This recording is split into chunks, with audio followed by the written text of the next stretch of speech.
அனைவருக்கும் வணக்கம். இந்த பதிவில் நம்ம எதை பற்றி பார்க்க போகிறோன்னு தெரிஞ்சுக்கிறதுக்கு முன்னாடி மறக்காமல் நம்ம சேனலை சப்ஸ்கிரைப் பண்ணிக்கோங்க. கூடவே பெல் பட்டனையும் கிளிக் பண்ணிவிட்டு ஆளுங்கிற ஆப்ஷனை கொடுத்துட்டிங்கன்னா நான் போடுற வீடியோக்கள் எல்லாமே மிஸ் ஆகாமல் நோட்டிஃபிகேஷனில் வந்துடும். இந்த பதிவு ரொம்ப ரொம்ப முக்கியமான பதிவு அப்படின்னே சொல்லலாங்க. எதை பற்றிய பதிவு அப்படின்னு பார்த்தீங்கன்னா, நாளைய தினம் அதாவது ஜனவரி மாதம் 29ஆம் தேதி தை மாதத்தின் 16ஆம் தேதி நிறைஞ்ச புதன்கிழமைங்க. இந்த புதன்கிழமை அப்படிங்கிறது பெருமாள் வழிபாட்டிற்கும் அவங்கள அதிதேவதையாக கொண்ட புதன் பகவான் வழிபாட்டிற்கும் ஏற்ற ஒரு நாளாக கருதப்படுது. இந்த நாளை கூடுதல் விசேஷம் சேர்க்கும் விதமாக தை மாதத்திற்குண்டான அமாவாசை திதியானது இந்த நாளில் இருக்கிறது ரொம்ப ரொம்ப சிறப்பு அப்படின்னே சொல்லலாம். வருடத்தில் 3 முறை வரக்கூடிய அமாவாசைகளான ஆடி அமாவாசை, புரட்டாசியில் வரக்கூடிய மகாலய அமாவாசை, தை மாத அமாவாசை, இது 3மே பெரிய அமாவாசைகள் அப்படின்னு சொல்லப்படுது. மாதந்தோறும் வரக்கூடிய அமாவாசையில் நீங்கள் முன்னோர் வழிபாடு தர்ப்பணம் கொடுக்க விட்டாலும் கூட இந்த 3 அமாவாசைகளில் நீங்கள் செய்யக்கூடிய வழிபாட்டிற்கும் தர்ப்பணத்திற்கும் அதிகப்படியான பலன்கள் கிடைக்கும் அப்படின்னே சொல்லலாம்.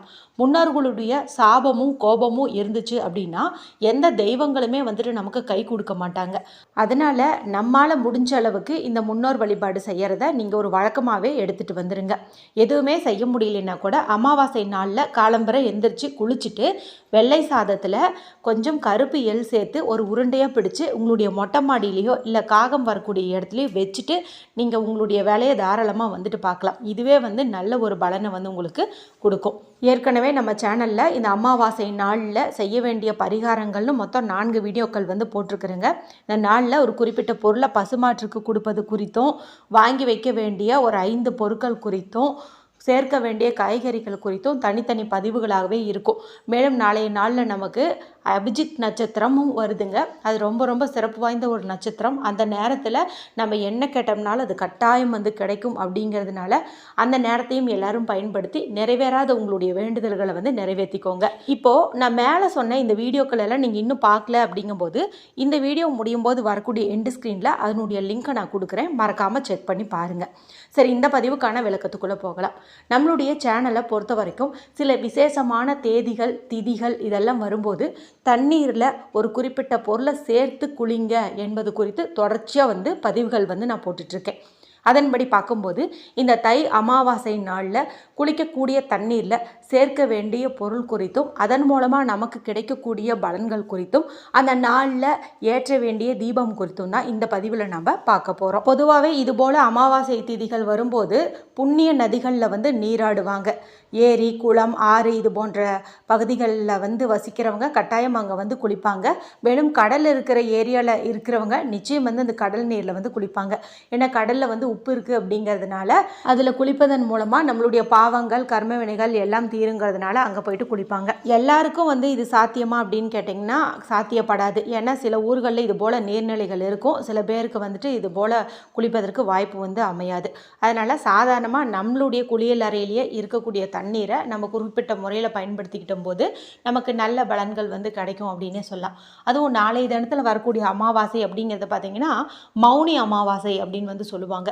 இந்த நாளில் காசியில் பார்த்திங்கன்னா கங்கா தீர்த்தத்தில் நீராடுறதுங்கிறது ஒரு வழக்கமாகவே வச்சுட்டு வருவாங்க. ஏன்னா இந்த நாளில் இந்த போல புனித நதியில் நீராடும் போது நம்மளுடைய அத்தனை விதமான கஷ்டங்களும் நீங்கி அடுத்த நாள்லேருந்தே, அதாவது இந்த அமாவாசைக்கு அடுத்த நாள்லேருந்தே வாழ்க்கை ஒரு புதுப்பொலிவோடு ஆரம்பிக்கும் அப்படின்னு சொல்லுவாங்க. மேலும் இந்த முறை இந்த தை அமாவாசையானது பெருமாளுக்குரிய தினத்தில் மட்டும் வரலைங்க, அவருக்குரிய திருவோண நட்சத்திரத்துலேயும் வரதுனால இப்போ நான் சொல்லக்கூடிய இந்த பொருளை நீங்கள் தண்ணீரில் சேர்த்து குளிச்சிங்கன்னாவே போதும்.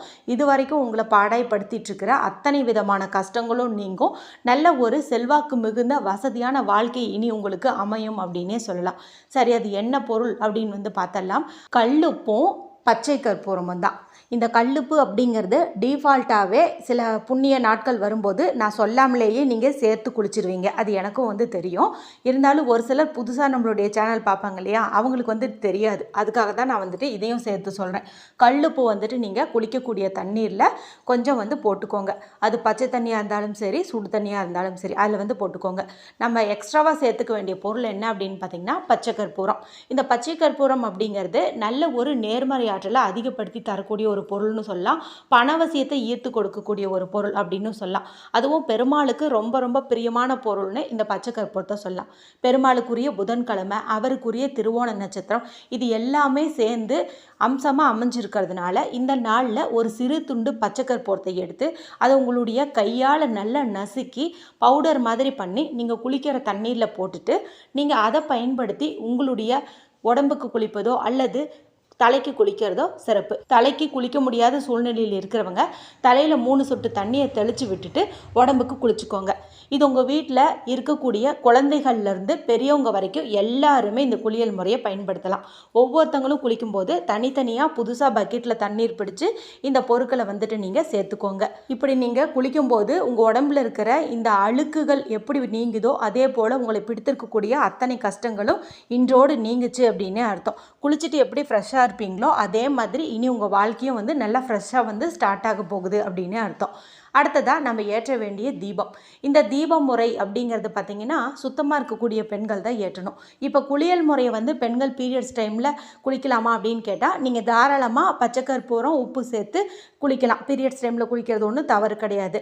ஆனால் இப்போ நான் சொல்லக்கூடிய தீபத்தை மட்டும் கொஞ்சம் மாதவிலக்கு சமயமாக இருந்தால் நீங்கள் ஏற்றக்கூடாது. வீட்டில் இருக்கிற வேற யார்ட்டையாவது சொல்லி நீங்கள் ஏற்றிக்கலாம். அதே போல் அசைவம் செஞ்சுருந்தீங்க சாப்பிட்ருந்தீங்கனாலும் ஏற்றக்கூடாது.